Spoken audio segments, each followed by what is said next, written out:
ನಮ್ಮ ವಿರೋಧ ಪಕ್ಷದ ಎಲ್ಲ ನಮ್ಮ ಸ್ನೇಹಿತರು ಮಾಧ್ಯಮದಲ್ಲಿ ಏನು ಹೋಗಿ ಹೇಳಿದ್ರು, ಇದು ಮುಸ್ಲಿಂ ಬಜೆಟ್ ಅಂತ ಹೇಳಿದ್ರು.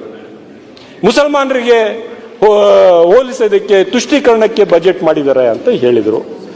ಯಾರೋ ಮುಸ್ಲಿಂ ಲೀಗ್ ಬಜೆಟ್ ಅಂತ ಹೇಳಿದರು, ಹಲಾಲ್ ಬಜೆಟ್ ಅಂತ ಹೇಳಿದರು. ನಾನು ಇಷ್ಟೇ ಕೇಳಕ್ಕೆ ಇಚ್ಛೆ ಪಡ್ತೀನಿ ಅಧ್ಯಕ್ಷರೇ, 16% ಈ ರಾಜ್ಯದ ಜನಸಂಖ್ಯೆ ಅಲ್ಪಸಂಖ್ಯಾತರು, ಮುಸಲ್ಮಾನರು ಇದರಲ್ಲಿ ಹೆಚ್ಚಾಗಿ ಇದ್ದಾರೆ. ನಾವು ಈ ದೇಶದ ನಾಗರಿಕರಲ್ವಾ? ಮುಸಲ್ಮಾನರು ಈ ದೇಶ ಸಮಾಜದ ಭಾಗ ಅಲ್ವಾ? ನಾವು ನ್ಯಾಯಬದ್ಧವಾಗಿ ತೆರಿಗೆ ಕಟ್ತಾ ಇಲ್ವಾ ಅಧ್ಯಕ್ಷರೇ? ಈ ಬೊಕ್ಕಸಲ್ಲಿ ನಮ್ಮ ಅಧಿಕಾರ ಇಲ್ವಾ? ನಮ್ಮ ತೆರಿಗೆ ಹೋಗ್ತಾ ಇಲ್ವಾ? ಅಂದ್ರೆ ಇಲ್ಲ ಅಂದ್ರೆ ನಮ್ಗೆ ಡಿಕ್ಲೇರ್ ಮಾಡಿ, ನೀವು ಮನುಷ್ಯರಲ್ಲ ಮುಸಲ್ಮಾನರು, ನೀವೆಲ್ಲ ಪ್ರಾಣಿಗಳು, ನೀವು ಈ ಸಮಾಜದಲ್ಲಿ ಬದುಕಕ್ಕೆ ನಿಮ್ಗೆ ಅಧಿಕಾರ ಇಲ್ಲ, ನಿಮ್ಮ ಅಸ್ತಿತ್ವನೇ ಇಲ್ಲ, ನಿಮ್ಮ ಯೋಗ್ಯತೆ ಈ ಸಮಾಜದಲ್ಲಿ ಇರುವುದಕ್ಕೆ ಇಲ್ಲ. ಯಾಕಂದ್ರೆ ನೋವಾಗುತ್ತೆ ಅಧ್ಯಕ್ಷರೇ.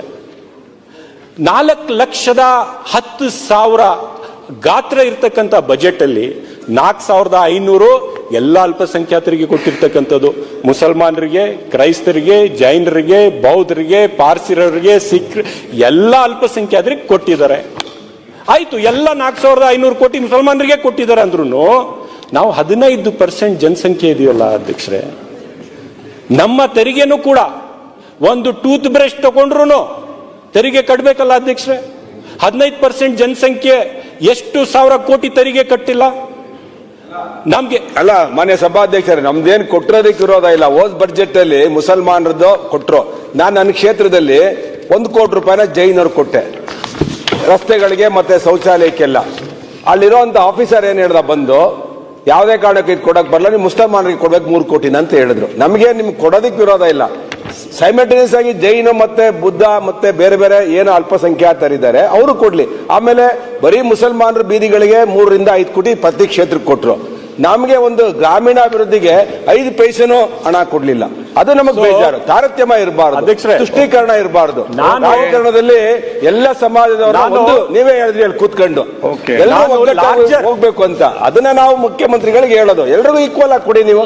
ಓಕೆ ಅಧ್ಯಕ್ಷರೇ, ನಾನು ಲಾರ್ಜರ್ ಇಶ್ಯೂ ಮೇಲೆ ಮಾತಾಡ್ತಾ ಇದ್ದೀನಿ ಅಧ್ಯಕ್ಷರೇ. ಗೌರವಿಲ್ಲ, ವೀರಶೈವರು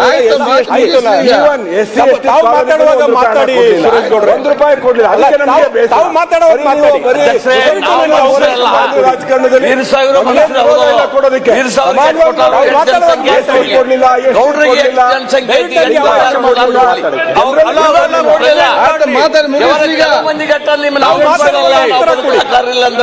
ಮಾತಾಡಿ